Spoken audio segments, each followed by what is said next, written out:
আল্লাহর পরেই হলো মদিনাওয়ালা এবং নবীজির পরে হলো সাহাবাই কারাম। সাহাবাই কারামের মতো সত্যবাদী কিয়ামতের আগে আর কেউ আসবে না, এটা মনে রাখবেন। এখনকার যুগে কেউ যদি সাহাবাই কারামের সমালোচনা করে তাহলে মনে করবেন এই লোকটাই 2 নম্বর লোক। কারণ উম্মতের মাঝে রাসূল সাল্লাল্লাহু আলাইহি ওয়াসাল্লামের সোহবত পাওয়া, নবীজির মজলিসে বসার সে মানুষগুলোর চেয়ে সত্যবাদী কিয়ামতের আগে আর আসবে ওনাদের মতো সত্যবাদী আমরা কেউ হতেও পারবো না।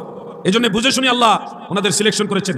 আপনি আমি হাজার চেষ্টা করলে আর সাহাবী হইতে পারবো না, সাহাবী হওয়ার দরজা বন্ধ হয়ে গেছে। যেদিন নবীজি পর্দা করেছেন ওদিন থেকে সাহাবী হওয়ার দরজা বন্ধ। হাফেজ ইবনে হাজার আসকালানি বলেছেন, মান লাকিয়ান নাবিয়্যা সাল্লাল্লাহু আলাইহি ওয়াসাল্লাম ঈমানান ওয়া মাতা আলাল ইসলামে ফাহুয়া সাহাবিয়্যু।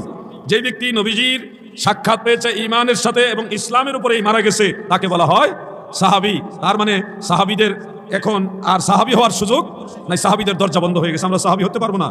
সাহাবাই কেরামের ব্যাপারে সর্বোচ্চ সতর্কতা অবলম্বন করে কথা বলবেন। এক মুহূর্ত যারা আল্লাহ রসুলের দিদার পেয়েছে ঈমানের সাথে, তার মর্যাদা, তার দাম গোটা দুনিয়ার সমস্ত ওলিয়া উলিয়া, গাউস কুতুব, গাউসুল আজম যারা আছে সবার চেয়ে ওই এক মুহূর্ত নবীজিকে যে ঈমানের নজরে দেখছে তার দাম বেশি। আমি আজকে আমাদের শ্রদ্ধাভাজন ভাই, এই চট্টগ্রামের কৃতি সন্তান আল্লামা শায়েখ সাইফুল আজম বাবর ভাইয়ের একটা লেকচার শুনছিলাম। তিনি এই বিষয়টা এত সুন্দরভাবে তুলে ধরেছেন। একজন ইয়াহুদি, সে মুসলমান না, ইয়াহুদি যুবক, নবীজিকে ভালো লাগে, নবীজিকে দেখলেও ভালো লাগে, নবীজির কথা শুনতেও ভালো লাগে, নবীজির আচার আচরণ, বাচন ভঙ্গি, চালন ভঙ্গি সবকিছুই তার কাছে ভালো লাগে, কিন্তু সে মুসলমান না, সে হলো ইহুদি। সে কি ইহুদি? এই সুবাদে নবীজিকে ভালো লাগে বিধায় আল্লাহর নবীজির খেদমত করেছে। রাসূল করিম সাল্লাল্লাহু আলাইহি সাল্লামের ওযু মুবারকের পানি আগায় দেয়, বিভিন্ন কাজে সহযোগিতা করে, নবীজির খেদমত করে। কেন? নবীজিকে ভালো লাগে, নবীজির কথা ভালো লাগে, নবীজির হাঁটা চলা, বসা, খাওয়া দাওয়া, মানুষের সাথে মেলামেশা সবকিছু ভালো লাগে। সে মুসলমান না, কিন্তু নবীজিকে ভালো লাগে। কেন? আমার নবীজি যে ওই আল্লাহ বলেছে ওয়া ইন্নাকা লা আলা খুলুকিন আযীম, সর্বোত্তম মহান চরিত্রের অধিকারী, রাহমাতুল লিল। বন্ধুরা আমার, দাদু ভাইরা আমার, ওই ইহুদি আমার নবীজি রাহমাতুল লিল আলামিন প্রিয় নবীজির খেদমত করে বটে, কিন্তু কালেমা পড়ে না। শেষ পর্যায়ে দেখা গেল ইহুদি ছেলেটা, যুবক মানুষ, সে খেদমত করে বটে, কিন্তু হঠাৎ বেশ কয়েকদিন ধরে নবীজির দরবারে আর আসতেছে না। আল্লাহ রসুল সাল্লাল্লাহু আলাইহি ওয়াসাল্লাম চিন্তা করলেন সে আসতেছে না কেন, তার খবর নেওয়ার জন্য নবীজি গেলেন। এখান থেকে আমাদের সমাজের দায়িত্বশীল লোক যারা, আলেম যারা, মসজিদের ইমাম খতিব যারা আছেন, আপনাদের একটা শিক্ষণীয় বিষয় আছে। দেখেন মদিনাওয়ালা থেকে এখানেও শিখার আছে। মুসল্লি যদি রেগুলার মসজিদ আসে, হঠাৎ কিছুদিন মুসল্লি আপনার মসজিদে আসতেছে না, আপনার সাথে নামাজ পড়তেছে না, নবীজির কাছ থেকে এখানে শিক্ষা নিতে পারেন। আপনি সেই মুসল্লির খবর নেবেন, সে অসুস্থ কিনা, সে কোনো বিপদগ্রস্ত কিনা, সে কোনো সমস্যায় পড়েছে কিনা, এই খবর নেওয়া আমার দয়াল নবীর সুন্নাত। ও যুবক ভাইয়ের আমার, আল্লাহর হাবিব সেই ইহুদি যুবকের তালাশ করতে গেলেন। তালাশ করতে করতে বাড়িতে গিয়ে দেখেন সে মৃত্যু শয্যায় শায়িত, কঠিন বেমারে আক্রান্ত, অসুস্থ হয়ে মৃত্যু শয্যায় ছটফট করতেছে। নবীজি আমার আল্লাহর তরফ থেকে জানতে পারলেন কিছুক্ষণের মধ্যেই সে মারা যাবে। নবীজিকে জানাই কে? আল্লাহ। আমাদের এক ভাই, তিনি এক বক্তব্য বলেছিলেন, আমি তার হেদায়েত কামনা করি, তার সংশোধন হোক এই কামনা করি। সে বলেছিল আল্লাহ রসুল সাল্লাল্লাহু আলাইহি সাল্লাম নিজেও জানে না কে জান্নাতি কে জাহান্নামী। আমি বলবো বক্তব্য জুসে দিবেন না, বক্তব্য দেওয়ার আগে ভালোভাবে তাহকিক করে দিবেন। সর্বোপরি আল্লাহ রসুল সাল্লাল্লাহু আলাইহি ওয়াসাল্লাম সম্পর্কে যখন কথা বলতে চাইবেন তখন এটা বারবার তাহকিক করে বলবেন। কেননা আমি আলাউদ্দিন জিহাদির ব্যাপারে আপনি একটা কথা বললে এটা যদি কটাক্ষমূলক হয় আপনার ঈমান যাবে না। আমার বক্তিয়ার ভাই মুফতি আসাদ সাহেব বা আপনাদেরও যদি কেউ একটা কথা অসত্য বলে ফেলে, মিথ্যা অভিযোগ করে ফেলে, ওই ব্যক্তির গুনাহ হবে কিন্তু ঈমান যাবে না।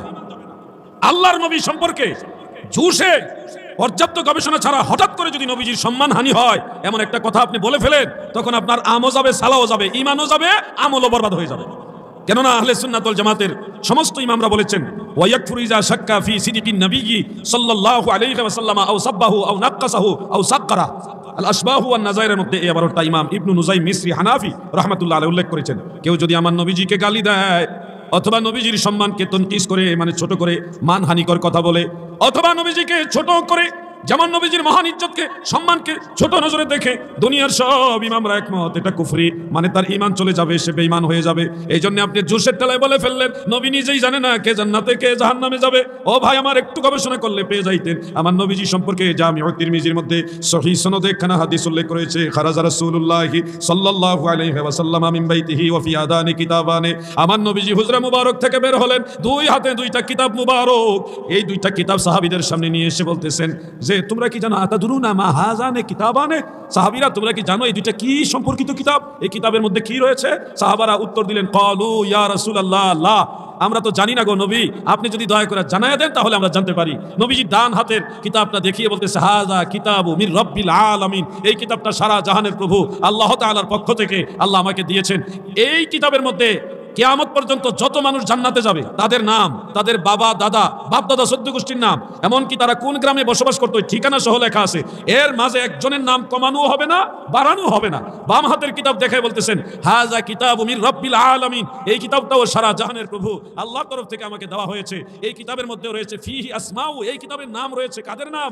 যারা কিয়ামত পর্যন্ত জাহান্নামে যাবে সেই মানুষগুলির নাম, তাদের বাপ দাদার নাম, তাদের কবিলা গোত্র গ্রামের ঠিকানা সহ কিতাবে লেখা আছে। তাদের মধ্য থেকে একজনের নাম কমানো হবে না, বাড়ানো হবে না। এই দুই কিতাবের মাধ্যমে মহান সৃষ্টিকর্তা কারা জান্নাতি কারা জাহান্নামী এই নামের তালিকা, বংশ তালিকা, গোষ্ঠীর তালিকা, ঠিকানা সহ নবীজি আল্লাহ জানাই দিয়েছে। সুবহানাল্লাহ।